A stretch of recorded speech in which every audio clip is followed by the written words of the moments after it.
I'm going to turn it over to our CalPilots president, Carol Ford, and we will be starting with our annual meeting agenda. Thank you. Thank you, Jolie. Rod, that was wonderful. We certainly appreciate it. So we're going to have our annual membership now, and I'm going to introduce the board members, including the one I forgot before, which I inserted a little introduction. So we have board members. The vice presidents are Patrick Wallner. He's at a memorial today. If we could only schedule when our friends might die. Gill Wright, who is also a vice president. Doug Rice, Vice President, Area 3. Jolie Lucas, Vice President for Region 4. Eve Lopez, for Vice President for Region 5. And Gary Schank, he's not here because he's flying, as I mentioned earlier. He's the Vice President in Region 6. And then we have the directors at large, who include Jim Pinkowski, Andy Wilson, you can wave, you guys, Karen Kahn, Eve Lopez, and Bill Sanders. I don't think Bill is here. So we have our treasurer, Walt. Are you here? Can we see you, Walt? Are you waving? Walt is actually in Hawaii, which shows how dedicated he is because it's before dawn, I'm sure, there. And Lynette Downey is our secretary. So, and I also didn't say that Ed Story is the Region 5 vice president. Okay, so the next thing, do we have reports, a treasurer's report? That would be from you, Walt. You're on? Yes, I finally got my picture up. The California Pilots is doing quite well as far as our funds go. We've been very active, as you'll hear later, in trying to preserve airports. Most of it doesn't involve a lot of money. It's not like we're going out there and suing, $10,000, $20,000 lawsuits. We're just trying to activate the pilots to protect their own airports. So we have the funds to come in and say, okay, we can help with this as long as you, the airport people, do the help also. And so we have the funds to do that. If you have an issue with your airport, let your vice president, your regional vice president know, or you can even call me, although I'll just pass it on to someone else. I only handle the checks, not the political issues. So that's about all I have to say. Thank you. And also, we have, I'll save it for the end about the PAC. So next we have chapter report, chapter brief from Andy Wilson. Andy, you're mute. Andy, you're mute. There we go. So California has approximately 800 airports. Out of the 800 airports, there's 242 that are primary airports for commercial and general aviation. And out of the 242, CalPilots has 27 chapters. Chapter is incorporated as a 501c3 as a subordinate to CalPilots. So why would you have a chapter at your airport? So there's a number of organizations with an airport for pilots, and they talk about specific subjects. Whereas if you have a chapter, you're focusing on the airport itself. You're focusing on your council members or your other political people around the airport, county supervisors, and you're more focused on protecting your airport. Now, through the years, we primarily have been focusing on land use issues. But as all of you know, today, over the past more recent years, closure of airports is a big issue. And we need to be focusing on how we can keep those airports open. We have some successes, but we have some airports that are close to closing. And we have to join forces and become more active. CalPilots works on a 3-tier system. We have our pilots, local pilots at the airport. We have, which could include a chapter organization. We have CalPilots, a statewide organization. And we have AOPA, which is a national organization, along with NBAA. So we kind of all work together. It's important that we stay in touch with each other. And one of the advantages of being a chapter, if you're a pilot at your airport and you have a concern and you go before city council or the county supervisors, you are more or less the power of one. And that's not going to work so well for you. And this is where a chapter comes in to play. You can get better organized, have your speakers organized. You can have more than one. Your president might talk about the issue. You could have pilots backed up with other issues. You could ask a presentation by CalPilots and possibly even AOPA. Unfortunately, the airports that only have one person, they may do some things and we don't hear about it until months later. I think the one pilot approach, yes, you get your point out, but it's not going to get you anyplace. The other issue, Carol mentioned, we do have a general counsel, and he helps us, the CalPilots and the local chapters, to try to better position ourselves. And if that doesn't work, then the alternative is possibly to sue. And I think Walt brought up the fact that we don't have a big treasury, but we have some money to start those things off. If you have any questions or you want to get in touch with me to start a chapter, you can send me an email at andy.wilson@calpilots.org. I don't know, did we get any questions, or we can ask those later? I think there's one Q&A. We're Nope, good for now, Andy. That's a different issue. It was more aimed toward Rod. So. Okay, we're good. Yep. That's it. That's my report. Thank you, Andy. Now we have an election, and the people standing for election are the vice presidents. We have alternate years, vice presidents or directors at large.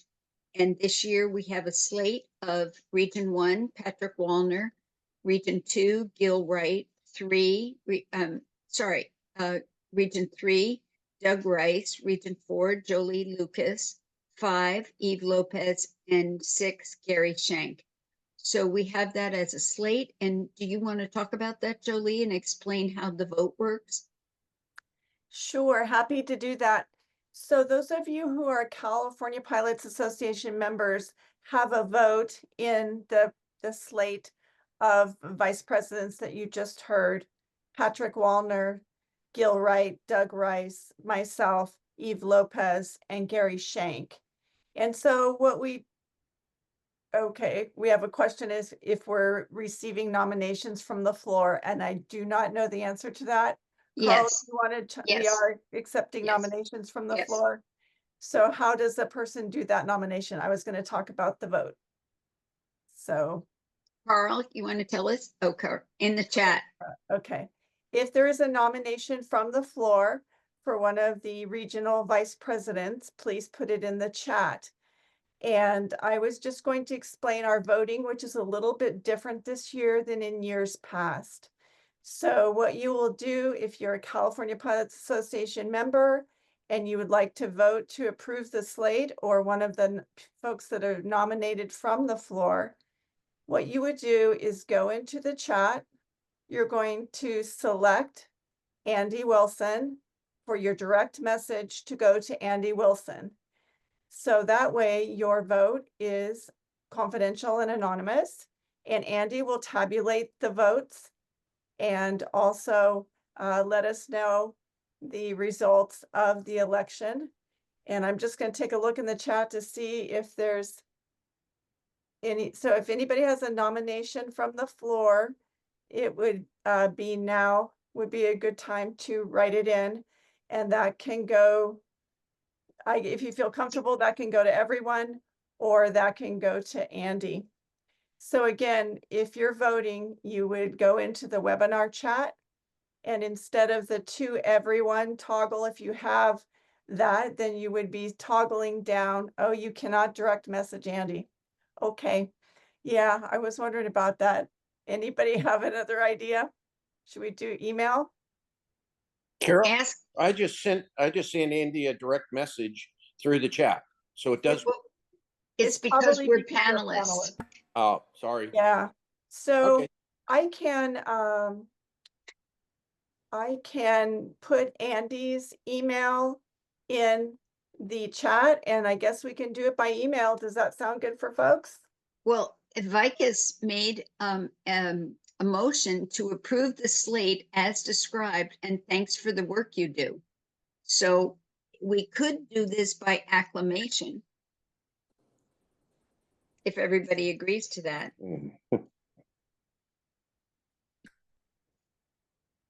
Carl, do you have a comment? Yeah, so the way I'm gonna pose this is I'd like to call for the members who are present. If anyone has a nomination to the floor they would like to make, please post it in chat just to everyone. Clearly that's working because I've been communicating with Tracy about flight simulators, so we know that that's working. And we'll wait, I don't know, 30-60 seconds for someone to post, and then if we're gonna move for approval by acclamation, if anyone has an opposition to acclamation, post that into chat to everyone, and then we'll wait another 30-60 seconds for that. And assuming that we have no votes against acclamation, then by acclamation the board members will be elected. Do we have to have a second for that motion? Is there a board member who wants to second that motion? I mean, I'll second Maybe it if you Jim? need one. Yeah, there we thank go. you. So, While we're waiting, we did get a question in for Andy, if you want to do that while we wait for Yes. a discussion. So Andy, a question from Vikas comes in. Oops, somebody just dismissed the question. Oops. You can take me off the highlights so that Yeah, I Doug can was keep answering, working on the so- door Yeah. prices. Sorry. The question is, Mike- why is the FAA in general so reluctant to get involved? And speaking with many years about the Reed Hillview incident issue. I can talk to that. Or I can. And Doug could. Yeah, let's let Doug. Of late, we're seeing less reluctance on the part of the FAA to get involved. What we're dealing with right now is a delay in Washington regarding the Part 16 filing. Well, one of the two Part 16 filings. One regarding the fuel issue, which is the AOPA Part 16, and the second one is a larger Part 16 having to do with other issues at the airport, and in particular, dealing with finances and some things that they should have had money for and didn't get money for. Reed Hillview is under a great deal of scrutiny right now. The county airports in Santa Clara County are actually under a great deal of scrutiny because they have not complied with some of the FAA standards, in particular, the ability to keep the airports up and some other things. So we are on top of that. I am at every meeting, regularly communicating with the airport director and communicating with the Board of Supervisors, and we're doing as much as we can. The FAA General Counsel has not been communicating with us, but we have been in communication with the compliance people in Western Region. Yes, and they also, the problem is that the FAA thinks there should be local control of airports. So when we get in a situation like this, we have to urge them to pay more attention. And could you explain briefly, Doug, what a Part 16 and what a Part 13 are? Okay, there are 2 filings with the FAA regarding compliance with the grant assurance. So let me start there. The grant assurances are a list of guarantees that the airport signs off on when they get an FAA grant. And those assurances are a requirement of the grant, and they last 20 years, sometimes longer. The Part 13 is what is referred to as an informal. That is, it is the FAA facilitating communications between the airport and the complainant as we go through the process, trying to address issues on the airport and whether they are in compliance or not. At the end of that informality, the FAA will issue a determination. It is considered still an informal determination, but it is an official binding document, shall we say, that informs both parties as to the FAA's feelings on the issue. If that is not sufficient, then you move to a legal proceeding, which is an FAA Part 16, at which point it goes before a judge. And there are lawyers involved. It is a very detailed and very extensive process. And generally, that is only for more significant issues. Sometimes the FAA files it, sometimes it is filed by an outside party, as in the AOPA filing regarding unleaded fuels at Reed Hillview and the restrictions thereon. So I'll leave it at that. Thank you. Mhm. Thank you. And we've been joining in that. So, okay. Now, is there any opposition to voting this slate in by acclamation? Give you another few seconds to decide if you want to oppose that.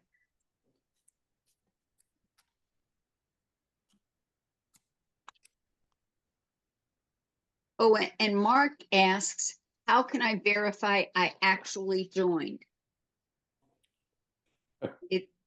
His initials are MM, and it's Mark, to hosts and panelists. So could Andy or Jolie answer that? I will check it. Let's see. Yes, we did receive that. That was one of the 14 new members that we got this morning. So Mark, you are on there. Good, thank you. Thank you for checking. Okay, we have no opposition. So all in favor of this? Say aye, raise your hand, wave. Aye. Aye. Aye. Yeah, there's some thumbs up showing Aye. up. I know. I think it's mine. Oh, it's adorable.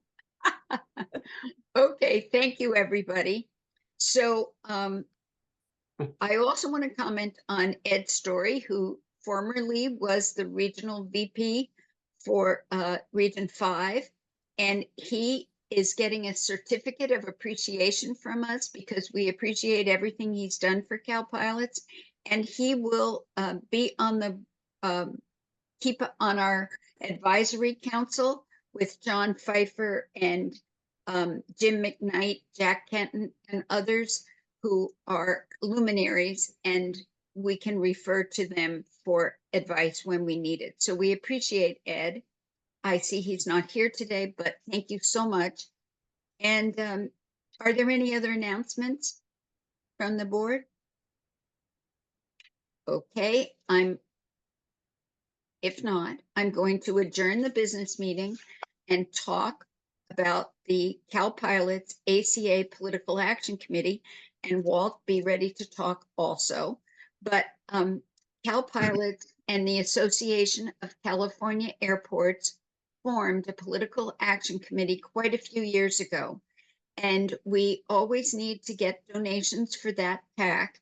We serve airports, we help airports in our state by giving money to elected officials, they don't necessarily have to be pro-airport, but if they get a donation from our PAC, they're likely to listen to us more in the future.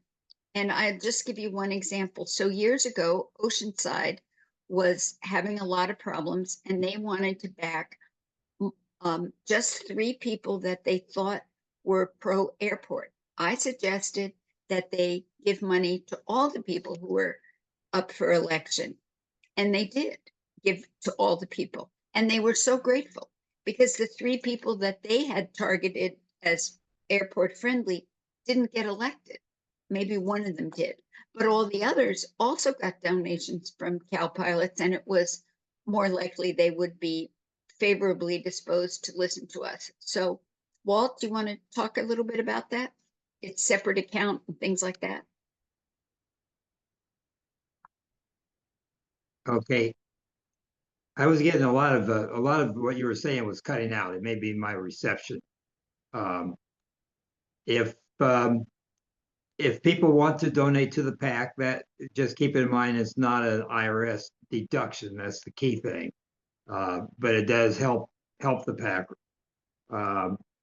Right now we have enough money to fund, some candidates, but again, we're not in the range where we go out and throw $10,000 down because that would pretty much decimate the account. So we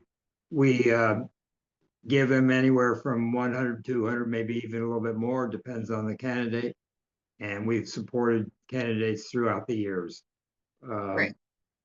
Some years none, and other years multiple ones. So it just depends on the circumstances and the location that has the issues. So Thank you. that's about all I have to say. And if you have suggestions of people who we only donate to elected officials within the state. So, and we don't normally give donations to Congress people. AOPA does that. So if you have a suggestion for a city council person or a supervisor in your area, let us know and we can send them some money. Carol and Yes. Carl, do you want to explain a little bit about 501c3, whether you're a Yes. subordinate to CalPilots or CalPilots ourselves on donations? We've had some questions about that. So we are the California Pilots Association is a 501c3 that is a do-gooder organization. We're professional do-gooders, and we're trying to protect airports in the statewide system. But the PAC is not. That's what Walt was saying. So the PAC, if you give money to the PAC, it's not tax deductible. But if you give money to CalPilots, there's 2 separate accounts. Then the donations to CalPilots are tax deductible. Okay, thank you. Anything else?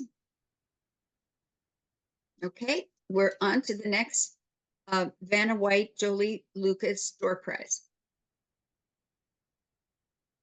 Well, we're a little early and I've got 2 of the 3 that are drawn for. What keeps happening, you guys, is my random generator picks somebody and they're not a CalPilots member. So I can announce these 2, and then you guys are gonna have to talk about something really fun. Well, I know. Minutes. Sorry, Jolie. What we can do is each of the VPs who's here can talk for a minute. That about- would give me a minute. That would give Yeah. me a minute so that I can Okay. I can find the winner for the pilotsafety.org single pilot IFR course. So Okay, so we'll start with Thank you, you. Gill. Just give a 1 or 2 minute discussion. We'll time you. Of That was a secret shot there, Gil. Yes, I understand. Yeah, I'm Gill Wright. I'm here in Sacramento, taking care of things in Region 2, but I've also been kind of focusing on a couple of things. One is the Fountain Wind project up in Northern California that is in Shasta County. Shasta County had rejected the building of a wind farm because it is a hazard to navigation. Not only that, it would be a hazard to firefighting, and the people up there are very concerned about not having CAL FIRE's aerial firefighting protection. That's going to be interesting to see how that unfolds here as the California Energy Commission looks at that issue and may try and force it over the Planning Commission's objection as well as the county supervisors. And this is going to be a very curious thing to see. The other thing that I focus on is the advanced air mobility and where those technologies that are being developed here in California, in particular in Santa Clara County with a couple of firms called Joby and Archer. There's also Whisk. There's also some firms called like Amp Air that's doing hybrid electric aircraft or aerial cargo systems such as Elroy Air. And the thing that's quite interesting is that probably sometime next year, we will be seeing the initial flights, likely in both New York and the Los Angeles area, of some of these electric air taxi services, most likely initially Joby. They have partnered with major airlines. Joby has partnered with Delta Airlines. Archer has partnered with both United and Southwest Airlines and has announced that they will be looking at working at 19 different airports throughout California in the next couple of years where these new aircraft will be integrating into the national airspace system. There's quite a bit of collaboration that's going on between the U.S. Air Force, Department of Defense that is helping to fund these firms, also to have vetted aircraft that are being flight tested at Mojave, Edwards Air Force Base, excuse me. And so there's going to be some very interesting things probably next year, as I mentioned. There's also a document called Innovate 28, which the FAA published last year, which is the foundational kind of document that's going to be discussing how this section of advanced air mobility will be operational at scale in the Los Angeles area for the 2028 Olympics. And so I am definitely keeping an eye on this. There'll be more information as it comes out. And it's definitely going to, enhance aviation. It's going to make the national airspace a lot safer in many ways, in some very unique ways. If there's questions, anyone can reach out to me at the CalPilots website, and I'll be more than happy to have further discussions on this. Thank you very much, Gill. So Doug, you talked about what you do with Reed Hillview. Could you give us a minute or two on your other projects? There's lots of those, but I've found my focus over the last couple of years has been to a great extent dealing with financials at airports. And this is something where our local pilots and our members reaching out to us, this is very important. Airports are operated as an enterprise fund. That is, they are supposed to be fully self-sufficient. And the monies that are generated on the airport have to stay on the airport. And we have had situations where funds have been diverted. We have had situations where funds have been expended in ways that are not appropriate. When necessary, we've had to go to the FAA compliance people to bring these airports back into compliance. And then the final part about this is that we keep finding ourselves dealing with the elected officials who consistently give this refrain that airports don't pay for themselves. And the elected officials don't understand the grant assurances. They don't understand FAA grants, where that money comes from. They don't understand what we refer to as off-budget monies. That is monies that the airport generates, but the airport doesn't benefit from. That is your personal property taxes, your sales taxes, your possessory interest taxes that you pay do not go to the airport. The airport does not benefit from those. Those go to the general fund. So we had an airport in Southern California. I recently met with their chapter chairman to go to why a chapter is so important. And the situation was an elected official said, our airport isn't making money. So we went into the books and we went into some other things, and we found out the airport is breaking even. It's doing so because there are some things that are written into the leases on the airport that prevent the airport from benefiting from those leases. And then we found out the airport is paying over $100,000 a year in taxes to the general fund that the city is benefiting from, that the airport doesn't show on budget. So turned the whole narrative around very quickly. And then of late, that airport has been closed because CAL FIRE was using it to fight one of the local fires. So the airport has definitely provided a benefit to the community, financially and operationally, and for the safety of the community. And all of a sudden, the elected officials have gone silent on this. So that's what we do. That's what I do a great deal of. I've been doing that in Santa Clara County. I've been doing it throughout the state. And if you Lake Tahoe. Tahoe, yes. If you have financial concerns about your airport, I'm the one to get hold of, or do it through Andy or do it through Carol, and we'll get on that and take a look at things. We are working on one in Central California right now that is very problematic. They're showing a multi-million-dollar loss every year. But for example, they have 2 airline flights a week, not a day, 2 a week. But they are billing the airport almost $900,000 for firefighting to keep the airport compliant. So that's just an example of things we're finding, and I'm here to help. So I'll leave it at that, Carol. Thank you. Thank you. And also, we're going to skip Jolie now because she's busy. And Eve, could you give us a few words about what you've been doing?